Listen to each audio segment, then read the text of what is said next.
মানুষ মারো, তোমরা মানুষ মারো। আহা, যারে মারলা একটুখানি হিউম্যানিটি, বিবেক দিয়ে চিন্তা করো।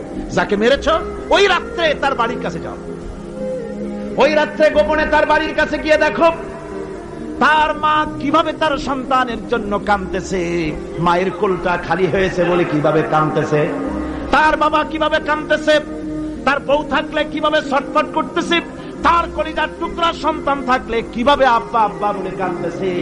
যারে গুলি করে মেরেছো একবার বাড়ির কাছে গিয়ে কান পাচা শোনো। মনে রাখো যুবক, সন্ত্রাসীরা শুনে রাখো, অস্ত্র দিয়া মানুষকে যারা মেরেছো, আল্লাহর কসম করে বলি যেভাবে মেরেছো ওইভাবে তোমাকেও নিহত হতে হবে, কোনো সন্দেহ নাই। বাড়িতে গিয়ে ডায়েরিতে লিখে রাখো আমার কথা। থামুন, বাড়িতে গিয়ে ডায়েরিতে লিখে রাখুন, ডায়েরিতে লিখে রাখো, যদি তুমি কাউকে হত্যা করে তার বউকে যদি বিধবা বানায় থাকো, তোমার বউ বিধবা হবেই, কোনো সন্দেহ নাই। তুমি যদি কারো ছেলেকে এতিম বানায় থাকো, তোমার ছেলেকে আল্লাহ এতিম বানায় রাস্তায় ভিক্ষা করায় ছাড়বেন।